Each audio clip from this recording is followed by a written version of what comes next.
வணக்கம். பெண்கள் எத்தனை விதமாக அழுவாங்க அப்படிங்கிற சமாச்சாரத்தை காமிக்கிறதுக்காகவே 2 நாள் எபிசோடு சூப்பரா போச்சு அப்படிங்கிறத தான் பார்த்தோம் நம்ம. நேத்துக்கு எபிசோட பார்த்துட்டு தம்ப்நெயில்லாம் ப்ரிப்பேர் பண்ணிட்டு, இத பேசுறதுக்கு 1 நிமிஷத்துக்கு மேல பேசுறதுக்கு ஒண்ணுமே இல்ல. சும்மா தேவையில்லாம கேவலமா பேசிட்டு இருப்பானே அப்படிங்கிறதுனாலயே நேத்துக்கு விட்டுட்டேன் அப்படிங்கிறது தான் விஷயம்.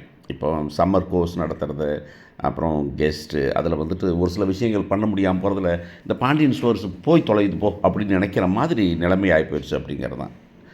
என்ன ட்ரை பண்ண ப்ரூவ் பண்ணுறாங்க அப்படின்னாக்கா, பெண்கள் 4 பேர் இருந்தாலும் 4 பேர் சேர்ந்து முட்டாளா தான் இருப்பாங்களே தவிர 4 பேர் சேர்ந்து அறிவாளியா இருக்க முடியாது அப்படிங்கிறதும்.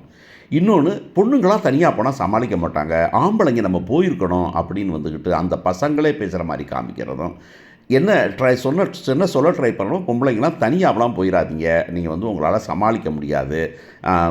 கொலை பண்ணாலும் சமாளிக்க முடியாது. கொலை பண்ணிட்டாலும் அழுதுகிட்டு இருக்க தான் தெரியும் உங்களுக்கு அப்படிங்கிறது தான். இது வந்து செத்துட்டானா சாகலையா அப்படிங்கிறத கண்டுபிடிக்க கூட முடியாம ஒரு விஷயம். இன்னொன்று, இது பெரிய விஷயம். செத்து போயிட்டானோ என்னமோங்கிற விஷயம். இந்த ஃபேமிலி வந்துக்கிட்டு 4 மணி நேரம் 5 மணி நேரம் தூரத்தில் இருக்குது. 5 மணி நேரம் தூரத்துலேருந்து வர்ற வரைக்கும் இதை பார்த்துக்கிட்டு இருக்கேன் அப்படிங்கிறதுல வந்துட்டு என்னென்ன விஷயங்கள் இருக்குது அப்படிங்கிறத பார்க்க வேண்டியிருக்கு. ஒரு தற்காப்புக்காக பண்ணும்போது இதை வந்து போலீஸ் ஸ்டேஷன் போகணும் அப்படிங்கிறது தான் முக்கியமான விஷயம். நீங்கள் போலீஸ் ஸ்டேஷன் போகாதீங்க, நான் வந்துடுறேன், உனக்கு பதிலாக நான் தலையை விடுறேன், எனக்கு பதிலாக நீ தலையை விடு அப்படின்னு சொல்கிறதெல்லாம் வந்துக்கிட்டு எவ்வளவு எவ்வளவு அறிவிலித்தனமாக இருக்குது அப்படிங்கிறது தான் கொடுமை. ஒரு லாஜிக்கலாக ஒரு விஷயம் நடக்கும்போது, எதிர்பாராத விஷயம் நடக்கும்போது என்ன நடக்கணும் அப்படிங்கிற சமாச்சாரத்தை சொல்லிக் கொடுக்கணும் சொசைட்டிக்கு.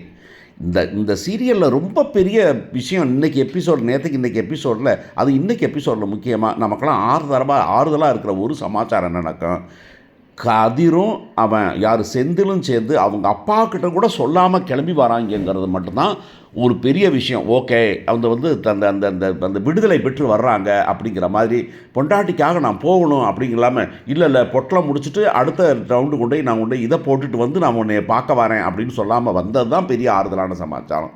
மற்றபடி அலறதும் நான் ஜெயிலுக்கு போகிறேன்னு மாமியாலும் மருமகளும் பேசிக்கும்போது நமக்கு என்ன தோணுதுனாக்கா, இல்லைல்லம்மா நீங்கள்லாம் வேண்டாம், உங்களையெல்லாம் பார்த்து கொடுமைக்கு நாங்கள் தான் ஜெயிலுக்கு போகணும் அப்படின்னு தைரியமாக கூப்பிட்டு, நிரோஷா நீலாம் தயவு செஞ்சு அழுகாத, உன்னை மாதிரி அறிவிலியை நம்ம பார்த்ததே இல்லை அப்படிங்கிறது தான்.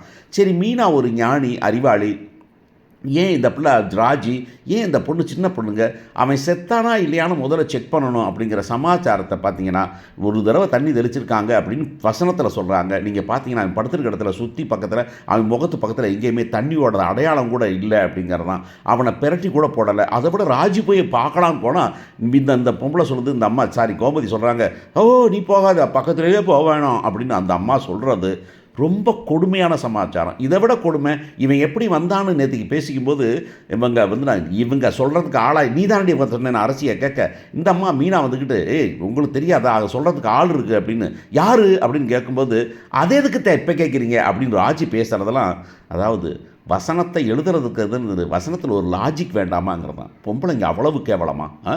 கடைசியில் இன்றைக்கி பார்த்தா என்னன்னாக்கா, அவன் விரல் அசையுதுன்னு, என்னடி நீ தானே பார்த்த அப்படின்னு. அப்போ என்ன சொல்கிறாங்கன்னா, செத்துப்போனான்னு நம்புறவங்க விரல் அசைஞ்சுன்னு ராஜி சொன்னால் இல்லைன்னா பிரம்மையாக இருக்கும். அது எப்படி செத்துப்போனவன் கையசைப்பான்னு சொல்லும்போது, என்னங்கடா இது, என்ன ஹைப்பா அது கர்மம், என்ன தோணணும்?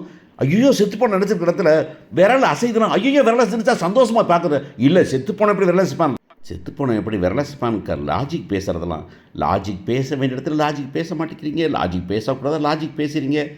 ட்ராக் பண்ணணும் அப்படிங்கிறதுக்காக என்னென்ன முடியுமோ அப்படிங்கிறதுல ஒருமையான விஷயம் லாஜிக். எங்கே லாஜிக் வேணுமோ அங்கே லாஜிக் வைக்கக்கூடாது, எங்கே லாஜிக் இருக்கக்கூடாது அங்கே லாஜிக்கில் பேசணும் அப்படிங்கிறது தான் கதையை ட்ராக் பண்ணுறதுக்கு. 2 எபிசோடு 4 மொழியும் முக்கி அழுது தான். அதுவும் மீனா வாயை கோணி அழுததில் வந்துட்டு நமக்கெல்லாம் தெரியும் அவன் சாகலைன்னு நமக்கு தெரியும். இது வந்து வெறுமனே ஆக்ஷன் தான் அப்படிங்கிறது நமக்கு தெரியும். இதில் நமக்கு தெரியும்னா அவங்களுக்கும் தெரியும் தானே. அப்போ அவங்க எப்படி அழுக வரும்? அழுகையே வராமல் அழுதுகிட்டு இருந்த ஆளுக. அதுலேயும் நம்ம ராஜி ஆட்டோவை ஸ்டார்ட் பண்ண மாதிரி ஸ்டார்ட் பண்ணி அப்படின்னு ஸ்டார்ட் பண்ணி அலறதெல்லாம் வந்துக்கிட்டு கடைசியில் ஒரு சீரியஸான சீனை ஜோக் சீனாக காமெடி சீனாக மாற்றுறது மட்டும் இல்லாமல் அதை பாட்டு கடுப்பாகி கொந்தலாகி இதை பார்த்து கர்மத்தை அப்படின்னு சொல்கிற மாதிரி ஆயிப்போச்சு.